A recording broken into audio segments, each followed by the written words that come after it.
Good afternoon, everyone. Welcome, welcome, welcome. It is 4 p.m. ET on Tuesday, and that means it is crime time here on A Mighty Blaze. I'm your host, Hank Phillippi Ryan, the USA Today bestselling author of 13 novels of suspense. The newest one, Her Perfect Life. Oh, thank you, Eva. The newest one, Her Perfect Life, has just been nominated for the Agatha for Best Novel of the Year. So thank you all for that. That is indeed a good thing.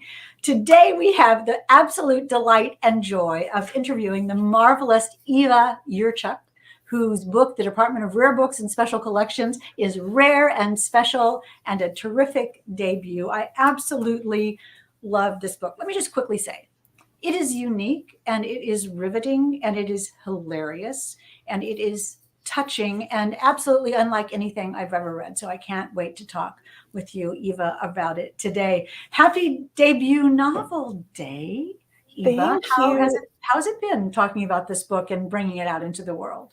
It's been a joy. It's like having a baby. It feels like everyone's so happy for you. And it's been lovely speaking with booksellers and librarians and just getting messages from people I've known over the years. It's been a real joy. Well, everybody who loves books and everybody here today, and if I look over here, I am looking at your comments with so many people already coming. Gail and Lori and Sherry are here and many more to celebrate with you. Anyone who loves books, reading books, the idea of books, holding books, that books are a treasure, will just love this. And I can't wait to talk to you about it, but let me show you all what we're giving away today, what Source Books, Eva's wonderful publisher, is giving away today for one lucky commenter. Look at this. First of all, here's the box that arrived in the mail at my house. Does that look cool? Very cool. And then, Eva, did you know about this? Did you see it before it came out? You know what? I've seen one, but I don't have one. I said, I know they're for marketing. Can I have one? But strictly for the lovely readers, which is fair.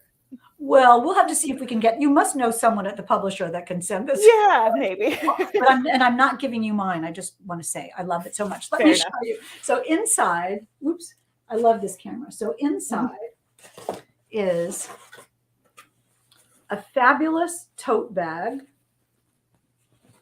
which is completely great and looks incredibly authentic. It feels like it's something that people really used. And then this very cool document, which is not only the cover, it's very official, and it talks about some of the books that are mentioned prominently. It's such a cool job on that. All the characters, and then it has the book. Eva, I saw you opening your box of books live on something or other. What was that like to open that box? It was incredible. It was the most real moment of all of this. You hear this book is going to be published and then you work on it with folks and it's all real. You're doing the work and it's happening. But the moment that you hold that thing in your hands for the first time, you get to see the names of the people you've thanked. That was really special. You get to flip through the pages and see the words that you wrote over for so long on Reel. It was the most fantastic moment of all of this. That was weeks before my publication day, but it didn't matter because the books were a real thing in the world. And what a cool and special moment. It was so much fun to see your face opening the books. It was so authentic because you were being careful, but you knew you were on camera and you knew, it was going to be live. When the box of books arrived, did you know it was coming? I knew it was coming because I had received the waybill and I had told myself, I'm going to wait until when they get delivered. I live in a building, so you get a little text when there's a package that's delivered. So I think I was out somewhere. I'm like, oh, I'll wait for my husband to get home so he can film me because I wanted to film the opening. I'm like, I'll wait for Matt to get home and then we'll open it together. But there was no way I was going to do that. So then I got home and I thought, you know what? I'll just prop my phone up on something because I can't wait. I can't have this box of books in my house and not open it and not get to see them and touch them. So I did it right away. I couldn't wait another second. Where did you post that, on Instagram or Facebook? I think it's on Twitter. There's a video on Twitter. So yeah, you can watch me. Go to Eva's Twitter and watch that because it brings tears to your eyes. to see the emotion on your face. It really does. Let me quickly say, so we can wrap up the housekeeping here. Welcome, welcome, welcome to A Mighty Blaze. This is Crime Time. You know that A Mighty Blaze was founded 2 years ago, crazily enough, by the fabulous Jenna Blum and Caroline Levitt to keep us talking and keep us together and keep us connecting about books during the pandemic. And wow, it has worked. We can't believe we're still here, but here we are. And today with Eva Jurczyk and her Department of Rare Books and Special Collections. I'm going to read you Eva's bio, which will take me about 2 seconds because she's very, very protective about this. And we're going to find out more about this. Eva Jurczyk is a writer and librarian living in Toronto. She has written for Jezebel, The All, The Rumpus, and Publishers Weekly. The Department of Rare Books and Special Collections is her first novel. Eva, I want to talk about choices and fidelity and books and possessions and passion and temptation. But when I read this book, it's clear that this isn't something that you had an idea and went off to do research. You know this stuff. How do you know this stuff so well? I was very lucky in that when I was a grad student, so I'm a librarian now. That's my day job, not in a rare books librarian. When I was a grad student, I got a job at the university's rare books library, and it was really a doorway to a whole new world. It was so cool. You know, the people who had been working there, most of them had been there for decades, and they knew everything about everything. Everyone speaks more languages than is necessary for any person. They all have these advanced degrees, and they're so passionate about the things that they work with. And the place is just, the place was incredible. You would go, the building itself, it's a real landmark in the city, this beautiful cathedral to books, but it has these 2 really ugly layers of basements that are huge and winding and spooky. And I just spent, I worked there for a year, and I spent so much time in those basements working in those, working with those collections, really getting to know them in such a deep way. And so you're right. I didn't go out and research a book about rare books libraries. I was really immersed in that place and with those people and getting to work with those materials. And it became a perfect thing to write a book about. Well, I want to talk about the plot in a second. It's a mystery, basically, about a missing rare book. But going back to your experience, Eva, because it's so amazing. The book is so atmospheric. And when you talk about the basement, I can just picture that from the book. What did you begin to learn about books and people and that relationship when you worked in that library?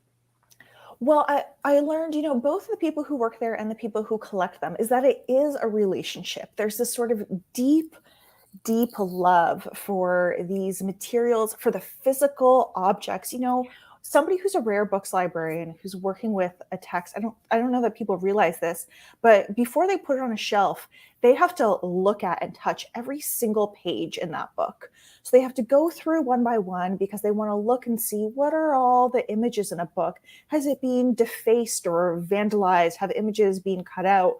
Are there notes in the margins? So you get to know a thing so deeply. You build such a deep relationship with it in doing it that way. And you learn about those people that, you have to have such a love for these materials to be willing to spend that amount of time with every single object that passes your desk. And, Go ahead. no, go ahead. Well, and we have a delay. There must be a delay. So forgive us, you all, if Eva and I are talking over each other. We're both so enthusiastic about this book that we just can't wait to talk about it. But I will always defer to Eva. Go ahead with what you were saying. Well, and I was going to say that some of the donors too, obviously some of the people who collect rare books are people who, have resources and are doing this and are traveling all over the world and are spending vast sums of money. But some of them are just doing this as such a passion and have such a niche thing that they're obsessed with. We had one donor who was obsessed with the works of George Barbier, who's this costume designer from the Art Deco period. And he donated his material to the library, just in like a gift bag, like you would pack a children's present in. And it were just materials that he had purchased through his whole life over 40 or 50 years. The collections was worth, I think, probably $100,000 by the time we got it. But he had purchased things, in 1960, he had maybe bought something for €5, not euros at the time, for a few francs at a bookshop. And all these receipts were tucked into the pages over the time. So it wasn't about money for him. It wasn't about value. It was about needing to have these works that he accumulated over the course of a life from all over the world. So it's such a passionate, devoted group of people who engage in this type of work or in this type of collecting. And passion and possession are so much a part of the book, but also that love that you're talking about, the actual love of a book, the actual connection with a book. And the people who do that have to know so much going in, because they're knowing what to compare it to. Is this like another copy of this? Whose handwriting is this in the book? Is it the actual author's handwriting doing edits, or is it someone making just notes about it? Does everyone who worked in that library, do they do it out of love, do you think? I think most people do, but I think that what's so interesting is, if 80 or 85% of the people who do that kind of work do it out of love or passion, there's also the sort of, 10, 15% for whom it's just a job. And watching those two sets of people interact, I thought was always really interesting. Some people are like, I don't know, come up here, I move materials around. It's a job like any other job. And they're sort of not butting heads, but interacting with folks for whom this is their entire life and this is the only thing they cared about. And if they weren't getting paid to do it, they'd be doing it anyway because they love these materials so much. But, I think for most of the people who do something like work with rare books, they've studied these languages and these works, and they've spent time, like you said, they could recognize the handwriting of somebody who composed an anatomical work 400 years ago, and they see it in a book and they connect immediately that's who wrote it. So, how much of yourself you would have to give to really be good at this, it develops like an obsession. Well, that is what a marvelous scene in your book when someone describes, is it Vesalius? Vesalius, yeah. It's the Vesalius book, a book of anatomy, and they realize that it's the author himself making corrections and updates of his own novel, of his own collection, which would be quite astonishing and important. To see. You have another great scene. Talk a little bit about this, where one of the characters in the book has his students actually hold a book and feel the history of the book. Talk a little bit about that and why you wanted us as readers to understand that connection and history of it. Yeah, so there were a few reasons. I think that I wanted people to understand that working with these books is a tactile thing. There's these impressions that you're supposed to wear these white gloves when you're touching these books, and you're not at all. You're meant to hold them with your hands, clean hands, admittedly, but you're meant to hold them with your hands and feel, and you need to feel the paper as you're turning it, because that's an important part of protecting the book. And for this character in particular, I think this character, not that he's a villain, but he's maybe not the friendliest character throughout the book. And this is sort of towards the end, you're seeing that if this character has acted in a way that perhaps you wouldn't have acted, he has done so because he cares so deeply about these things, these books, and he wants to share that care with others. So he has this object in front of students, and he has someone who's almost scared to touch something that seems to them so precious and so old that they shouldn't be allowed to interact with it in this way. And he's saying to them, no, it's here for you to interact with.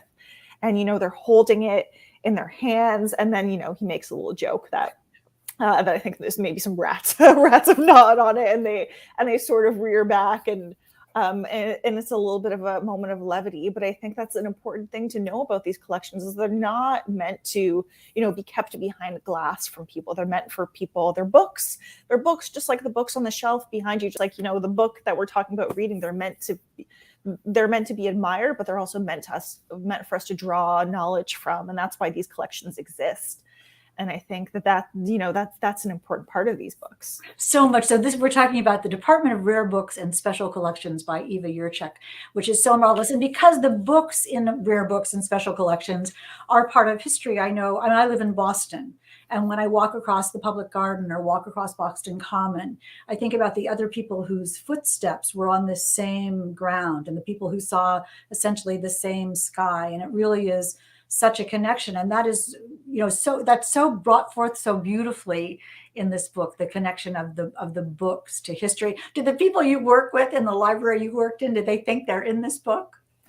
Well, to an extent, yeah. I think that particularly, there's the lead character in the book, Liesel, is a woman who, sort of steps into a position of power kind of unexpectedly. She's undermined by some of the men in her professional sphere. And in my professional life, I've only ever reported to women. Mm-hmm. And I think a lot of the women that I've reported to are sort of seeing themselves in this character.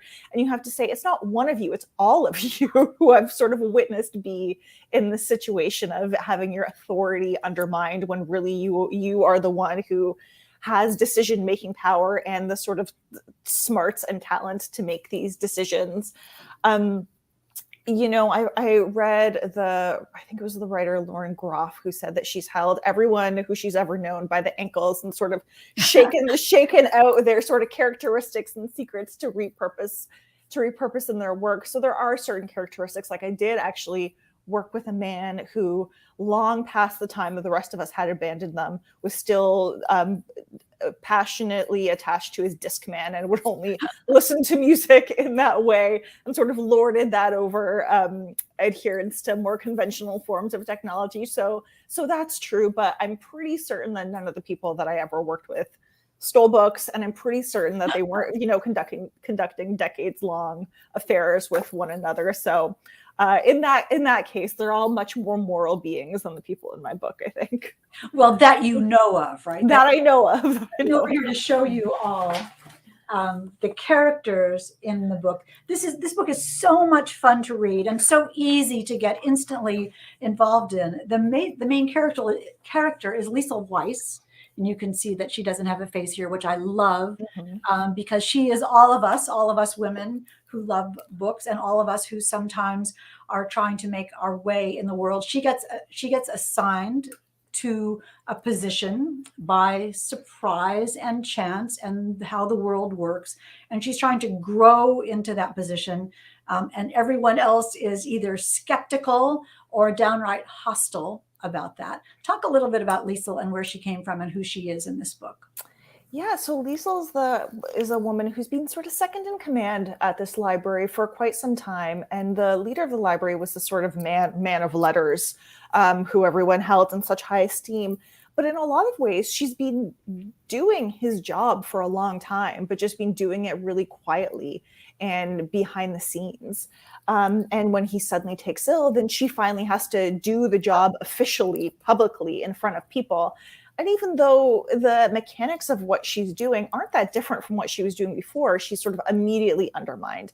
And the men around her are saying, what are you doing? You're doing things all wrong. They're sort of questioning her at every turn. Because on Liesel's first day in doing this top job, she learns that the Plant and Polyglot Bible, which is something that their library has fundraised, I think $500,000 from a series of donors to acquire, it's missing.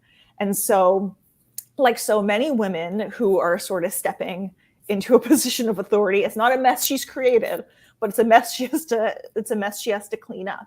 But even, her handling of this situation is undermined and questioned.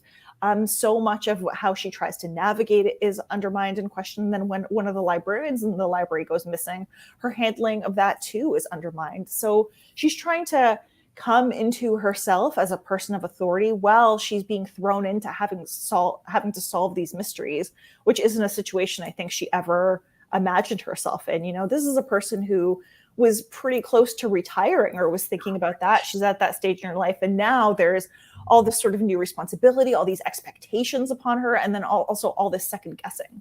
I mean, it's so much fun. You do it so deftly in the Department of Rare Books and Special Collections. Show how she's new to this job. there is a big disaster that the Plant and Polyglot Bible is missing, and we'll talk about that in 1 second. And gradually it becomes clear to everyone else that it must be her fault somehow. And that is sort of this step-by-step, really terrific thing to watch. Let me do say, though, that the Plant and Polyglot Bible I had never heard of. You make me feel so smart in reading this book because you so gorgeously let us in on what that is and why it's important. It's real? Talk a little bit about that. It is real, and I got to see one really recently, which was very, very exciting. I didn't think that I'd get a chance to, but it is real. So it's a Bible that was printed in Antwerp in the 1500s, I think. And so this guy, I'm going to tell you the gossipy version about the Bible. We want the gossip. Yeah, so it was this guy, and he was suspected of being a Protestant, and so he wanted to show his fealty to the Catholic Church. So he said, "Hey, King Philip of Spain, I'm going to print this Bible for you." And King Philip of Spain said, "That's great," but he didn't offer him any financial support. So the Bible itself, it's a Polyglot Bible, so it's translations printed into several languages. So it has the Greek, it has the Latin, it has, I think, Aramaic, it has Hebrew. So it's sort of side-by-side translation. So it's really important for our understanding of sort of translation and language. It took 40 printers to complete. It almost bankrupted the printer. I mean, it proved that he was a good Catholic, so I guess that's good. He wasn't executed or anything like that. And then of the 1,200 original copies that were printed, most were lost in a shipwreck like 5 years after they were printed. So there's so few left of them in the world. There was one up for auction I think in 2017 or 2018, when I started looking at the book. So I spent a lot of time looking at the auction catalog, and the one that's in the book, the beautifully bound and in red version that's in the book, is based on this one that was up for auction. The one I got to see was a little bit more beat up, the binding, than this one. But it's really, I mean, it's a beautiful work of art and printing, and the way that it's put together is really special. But it also has this sort of extra scarcity because, yeah, most of them were lost in a shipwreck. That's so crazy. I want to tell you that the Department of Rare Books and Special Collections, if you were just joining us, is what we're talking about today. Sort of the Thomas Crown Affair meets Agatha Christie in a way. I want to let you know how irresistible this book is. What was the nugget, Eva, of how you started this book? Well, I really thought of being in that situation of, showing up on that first day, and I had that picture in my mind of opening the safe and the safe being empty. I thought of that, from the moment that I started writing. I knew who did it. There was never any doubt in my mind of the culprit. And there was that picture in my head of the empty safe, and how do you deal with the empty safe? And then, you had to think about, how do you get that safe open in the first place when you're not a person who's equipped to do that. So those were the images, the empty safe. I wanted to spend time in those weird, musty, book-filled basements, and I knew who the culprit was. So those were my ideas, and weaving it together was really fun. Like you said, Thomas Crown Affair, Agatha Christie, those are great. I mean, those are things that I love. So a maybe narcissistic person walking away with something that shouldn't be theirs, and the intricacies of putting together a mystery. That was fun stuff to put together. Well, it's fun stuff to read, absolutely. And one of the things that makes this book be so powerful, though, it's so thought-provoking, not only about these wonderful books, and I want to talk about that more, but also about the idea of possession of a thing, and whether a thing is. Let me just see. I think I might have marked this in here. Let me see. I'm going to read this to you all just for 1 second. When Lisa is asking someone to reassure her that everything is going to be okay, she says, "Say something to make me feel better. Something about how collecting rare objects is a capitalist diversion that ultimately doesn't matter, that private property should be abolished so it was never really ours." I could say that, but my heart is broken, says someone. I mean, that is such a thought-provoking moment, because it is just, you could look at it as just a book. It's just a book. And you could look at it as an object of absolute desire. And you could look at it as a piece of history. Was it fun to weave all that together? Was that a key to your book? Yeah, it was so fun to weave that all together because, from one point of view, if you're a person who works in one of these libraries, then you have so much trust put in you. Mm. The libraries in our lives in the world, they're the keepers of our collective knowledge, of our collective imagination, of our collective history. And so to be entrusted with that, to say, here's the final copy of this thing that exists in the world, I am handing it to you, and you are responsible for keeping it safe.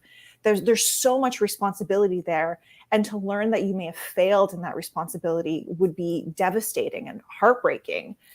But then when you think about the sort of ownership of these objects, one of the things that really came out in my research, I spent a lot of time trying to figure out who steals this stuff. If you're a person, so I went back and I read pieces from over the decades of, book thefts and art thefts too, that we know about, and who steals them.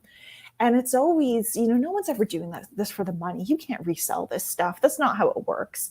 So it's only someone who loves this work so deeply that they need to possess it. And you hear about, even after these people are caught, the things that they've stolen, they might be, on their bookshelf or in a filing cabinet, but they haven't tried to do anything special with it. They've just wanted to be in its presence in a particular way.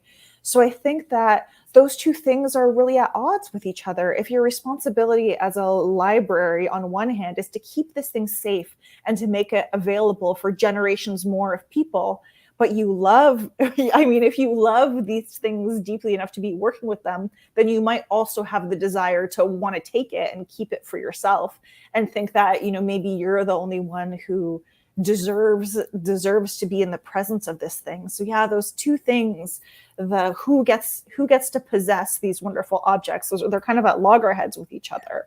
And it was really fun weaving those two points of view into the book, because I can understand both points of view. I can understand loving a thing so much that you want to be with it all the time, but at the same time, I'm a librarian. That's my job. And so I understand, and I think I fall much more on the side of how can we make these things available to as many people as possible, and how can we keep them safe forever. And love and possession in the book. And again, we're talking about the Department of Rare Books and Special Collections by Eva Jurczyk. And we are giving away a copy of this book, not this particular book, because I am keeping this, but we're giving away a copy of the real book and this marvelous book bag for all of you, which would be pretty perfect for stealing books, but don't do that. There is a great scene talking about possession, where a character who we love is even tempted to take something. Just this little moment. Talk about why you decided to put that. I know we can't talk about the book, but why you decided to put that moment in. Is that Yeah, I wanted to express that it is a spectrum. Like I said, if you are doing this work, then you must have thought about it occasionally.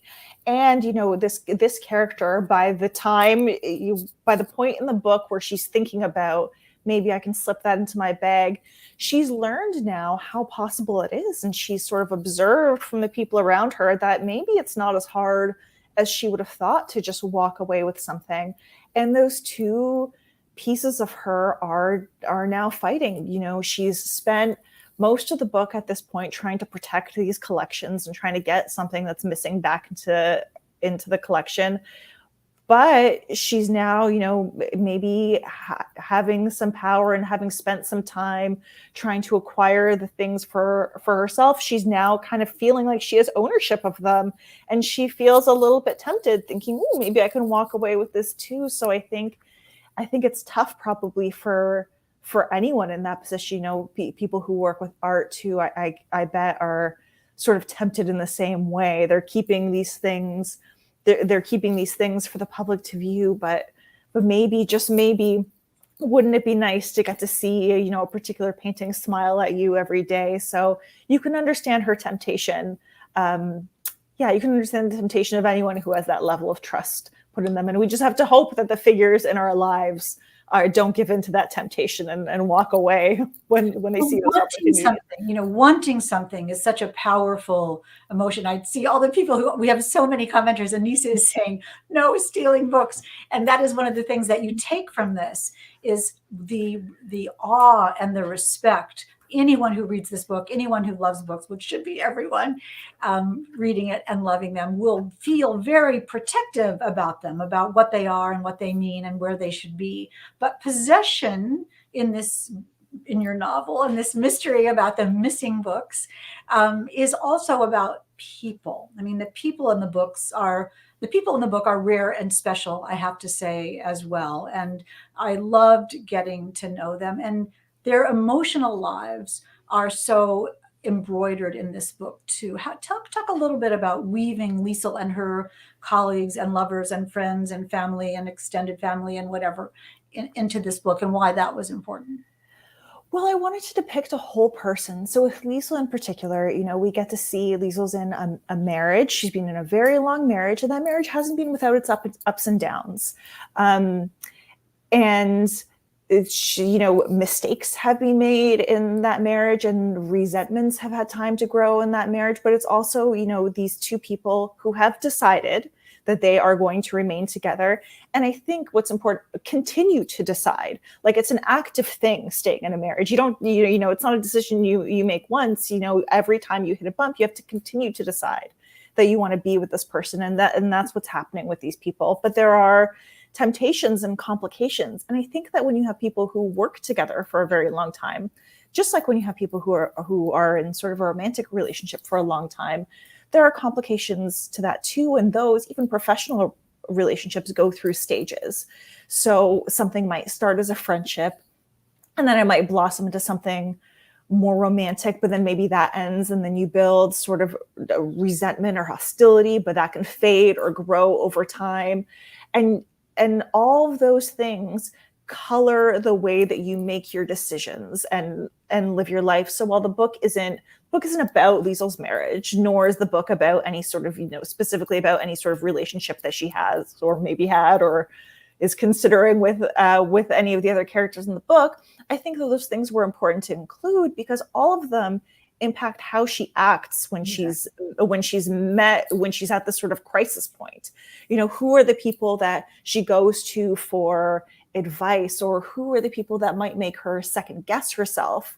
And I think that those sort of long and really complicated relationships are important to be in there, and they're important to express because they absolutely have impact on how she's acting later in the book. So I thought it was really important to put that stuff in, not to foreground that, because that's not what it's about. It's about this woman and her work and this missing stuff and this missing person that she has to find. But if you really think about the way that you make these decisions or decide when to act or not to act, all those relationships and all that stuff that you're bringing to it, it really impacts how you're going to act. Well, how you're going to act, you put that so beautifully, because really what that's about is pretense and artifice and juggling and what's authentic and what's genuine in a book or in a relationship. When she has to ask donors for money, or when she has to deal with her colleagues, or when she has to deal with the other people in her life, the police, let's say, how you are and what's real is important in this book as well, because the objects of our affection, if there is pretense involved with that, they're still imbued with this same power. If that sentence made any sense. I mean, I don't know. Did it make any sense? No, I absolutely know what you mean. Without giving too much, without giving too much away, whether, Liesel, when she presents to, let's say, the police or to donors, she's having to sort of put on a version of herself, whether or not that is the authentic version. It's the version that is necessary for that moment. You might have an object that is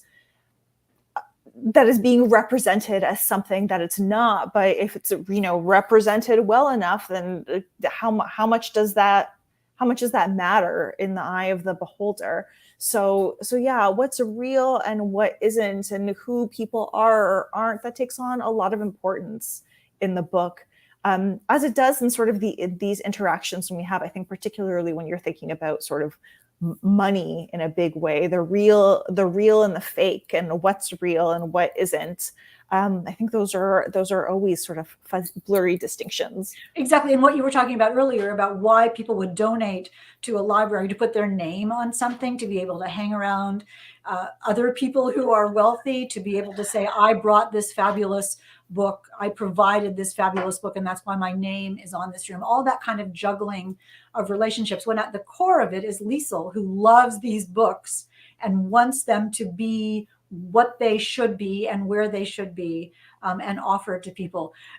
Eva, the book is also hilariously funny. I am sorry. You are so funny. And there were times that I completely laughed out loud. And I'm just going to read one little tiny part, which is, and this is silly funny, and the rest of it is sophisticated funny. Someone says, they're talking about one of the characters in the book. And someone says, "She was always a bit strange, that one." "Why do you say that?" she asked. "Always kind of quiet. I don't know." "It's a library," Liesl said. "Everyone's quiet." And I just totally burst out laughing because she's so droll, and the humor is so funny. And I will tell you all, when you're getting ready your questions about the Department of Rare Books and Special Collections, because someone will win a copy of this book. When you read this book, and I want you to, wait till you read the scene where a student is putting slides of a tiger on the wall. You have to tell, can you tell us about that scene without giving things away? I can, and you know what? That was actually one of the last things I wrote. I tend to write a little bit short, and so the character of Professor McMood, who's in that interaction, came pretty late.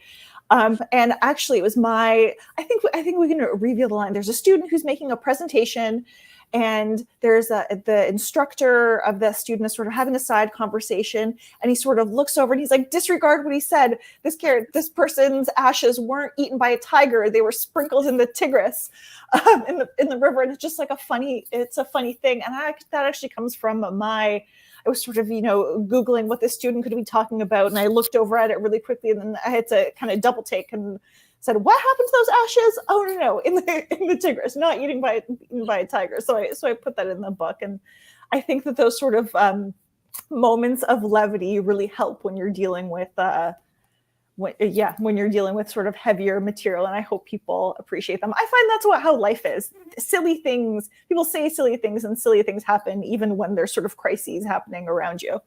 Well, and that's one of the reasons that the book is so wonderful, because there are those moments of smart humor, really smart, droll, sophisticated humor that still propel the story forward. They still reveal the characters who are saying these words. And it's all about learning, isn't it? Someone who makes a mistake, a student who makes a mistake, is just on the way to learning something more important. And people learn things in this book as well, as we, the readers, do, about the plantain, about the Peshawar, and about the Vesalius. Talk a little bit about, just briefly, and we're running out of time, but this is so fascinating, and I love your book so much. Talk a little bit about why you chose those books, as well as a couple more. Well, I wanted to talk about books that I knew that I'd be comfortable spending a lot of time with, because I was going to have to spend a lot of time with them to write about. So the the plantain, I've talked about the sort of gossipy things that I loved about them. The Peshawar has a similarly fascinating story. And people have asked me, "Oh, why didn't you just invent things to put in the book rather than writing about real manuscripts?" Because there's no way that I could ever invent anything crazier or more wonderful than what happened to these real books. So the Peshawar manuscript is, it really is, it's the first recorded instance that we have of the use of the zero in mathematics. So very important. It really was found in a farmer's field, just by a tenant farmer who was plowing his field and found this thing. And he had a lot of choices he could have made. He could have just tossed it out. He could have decided to keep it for himself, but he didn't. He gave it to his landlord, who then contacted a university, who then, and it was then worked on with, I think, Oxford, where it still is.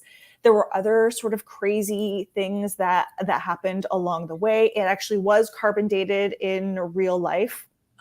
And the results of that carbon dating, while they don't match what happens in the book, are sort of crazy and controversial, and there's some sort of argument in the academic community. So the idea that this thing, which sat buried and perfectly preserved for so long, and its journey just in the last 100 years since we've recovered it, getting to research those things was so incredible. And like I said, I couldn't put it all in the book. That would have been a little bit dry to read. But what I hope that if readers are interested in this stuff, then I absolutely implore you to kind of Google it after you've read the book and find out, because there's so much more that I couldn't put in.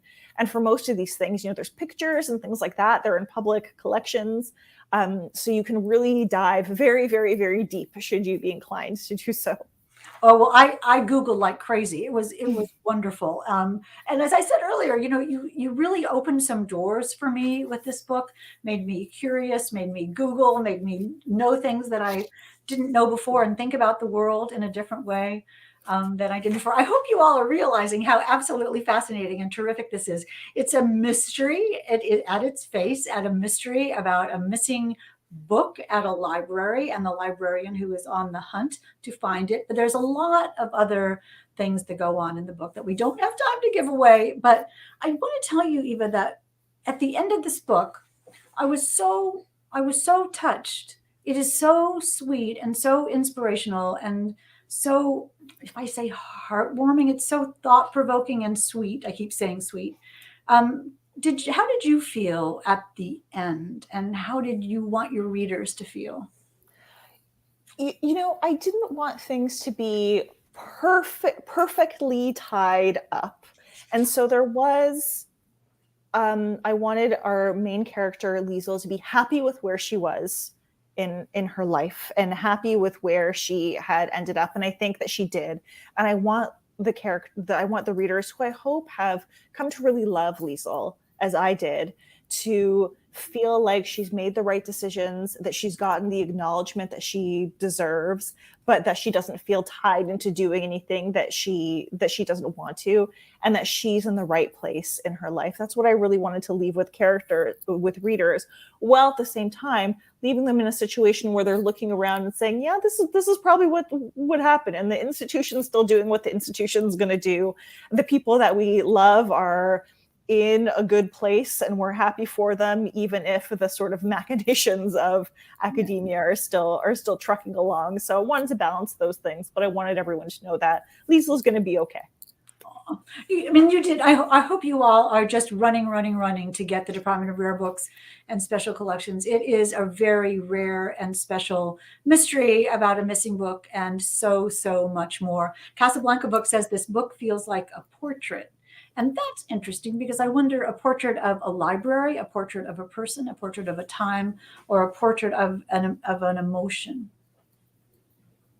Yeah, well, I think it certainly paints a really detailed portrait of a library, and really lets you, peek really closely and see what's in the background.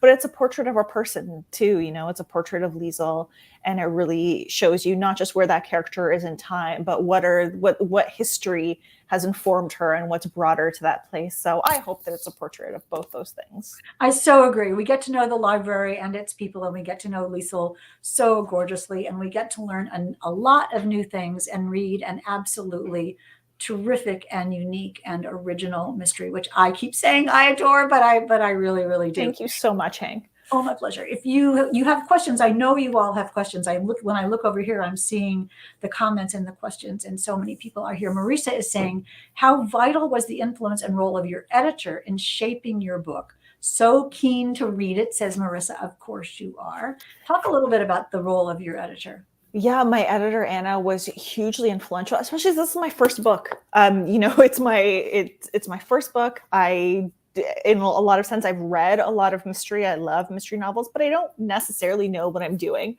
And she was really important in talking to me about clues, about when I needed to give the reader a little bit more, when I needed to seed something a little bit earlier, so that a reader who might begin to suspect something earlier and then would feel satisfied when it was resolved. I think that she was really, really important to that. And I alluded earlier to the fact that Professor Mahmood was a character who was added pretty late. And Anna was really important in that too, because she said that we need to give Liesel another win. We need her to really have something to celebrate by the end of the book. And so there's a storyline that's sort of woven in that wasn't there at the beginning, that Anna knew would make the book more satisfying to a reader. And I really credit her with that. And I think for a debut author in particular, it's so important to have a strong editor. And I love being edited. I know some people don't. I think that's crazy. Having talented, smart people tell you how to make your work better is super great, and it's a gift. Oh no, I so agree. I adore my editor, and I love sending her my book. And I always say, I can't wait for you to Christianize this. Her name is Kristen, because she's going to show me what I meant to write.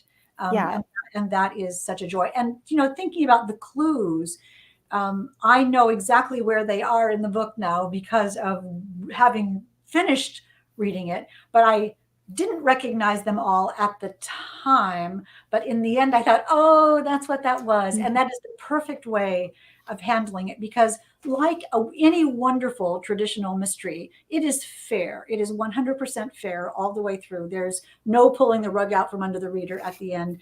If you had been as smart as Liesl, you would have figured it out when Liesl figured it out. So it's good job for your editor. Both of you did a marvelous job with the traditional mystery, not only with the rest of it, but with the traditional mystery element of it. Really, really well done. I keep saying well done. Who else has a question?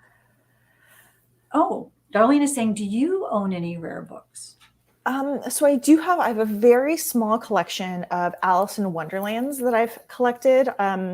They're usually beautifully illustrated. So when I travel, I'll pick one up in whatever language I'm in the language of whatever country I'm staying in. And I had joked, I've been asked on this tour, what book would I steal if I were going to steal a rare book? And it was an Alice in Wonderland, and Ralph Steadman, who's best known for doing the illustrations for Hunter S. Thompson's better known work. So if you've seen the cover of Fear and Loathing in Las Vegas, then you're familiar with his work.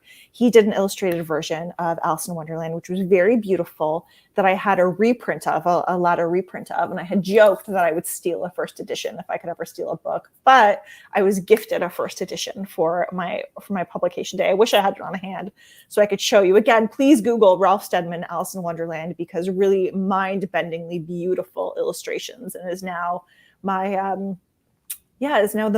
my most prized possession. That is amazing. I worked with Hunter Thompson when I worked at Rolling Stone, so I know about Ralph Steadman and Hunter, who was quite amazing. What was it about Alice that you loved? Well, the book itself, the lyrical complexity of that book, the language in that book is so incredible. I'm a parent now, and so I read out loud a lot to my child. And when you go back to texts like that and you realize how incredible they are, but from when you're a little kid, you don't necessarily realize that. So just the idea of being a little girl, because the book is about a little girl, and being taken away by your imagination in that way is so special. So I've always really related to that book. It's always been something that's really important to me. Someone who likes things that are weird, and then there's a weird book. But in terms of collecting, it's really special because, like I said, wherever you are in the world, the illustrations are always so different. And when you put together a collection, you're really understanding the place you are, or the person who illustrated it, by how they interpret that book and images. So it's really special as a story and as an object, I think. And it teaches us about point of view, doesn't it? How people see the same story and interpret the same story in a different way, which makes the story itself be bigger and change. So it's just so reassuring and so instructive to see that happen. Oh, I'd love to see that. I'd love to see your collection. That sounds quite amazing. Do we have one more question? I'm looking to see if we have time. We have time for one more question. Oh, Janine. Yeah, perfect question, Janine. Do you have a next project? Yeah, so I'm outlining something right now, and it's going to be not a mystery, but a spy story. Mm-hmm. So I read a little nugget of a news article from the 1980s about a person who abandoned their life in suburban, I can't remember where they were, I think Ohio, left a note on their lawnmower saying they're getting out of here, and they went down to Bolivia, where they got onto a bus that happened to be a bus full of ballet dancers that were there from the USSR on some cultural exchange. And then they said, I want to spy for you. I want to spy for the USSR. And their story just gets crazier from there. And it was just a sort of like 100-word news article that I read. And so I'm thinking about expanding that into a book and changing some of what happens, but it seems like it would be really fun to write. And a bonus is I've really gotten to immerse myself in spy fiction to prepare for that. And that's been really fun. That's great. Well, that sounds rare and special as well. Eva, we have run out of time. We are way out of time. You are fantastic. This book is absolutely terrific. The winner, we have, look at that, before I can even ask for it, the Blazers in the back room have presented Marissa. Congratulations, Marissa. Yeah, that's so great. You lucky person has won the Department of Rare Books and Special Collections, and we will get that sent to you. The rest of you go right now, well, in about 30 seconds, and get your own copy of the Department of Rare Books and Special Collections. Look at that marvelous cover. It is just great. Eva, congratulations. Thank you so much for having me. This has been so much fun. I've loved talking with you about it. I was looking forward to this for a very long time. Thank you so much for being here. Now, just stick around for 1 second because I want to tell all of you crime timers, next Tuesday at 4 p.m. I know. I've read it. It's so good. Come chat with him with me. This is The Violin Conspiracy by Brendan Slocum, about a missing violin and a violin prodigy and a music competition. You cannot go wrong with that. So I think we might need a soundtrack, Samuel Barber or Mozart, something like that for this event. So next Tuesday at 4 p.m. ET, The Violin Conspiracy by Brendan Slocum. Today we talked about the Department of Rare Books and Special Collections by Eva Jurczyk. And thank you, Eva, for being with us today. Thank you. And thank you all for joining us here at Crime Time. We will see you next Tuesday at 4 p.m. ET. And until then, stay safe and keep reading.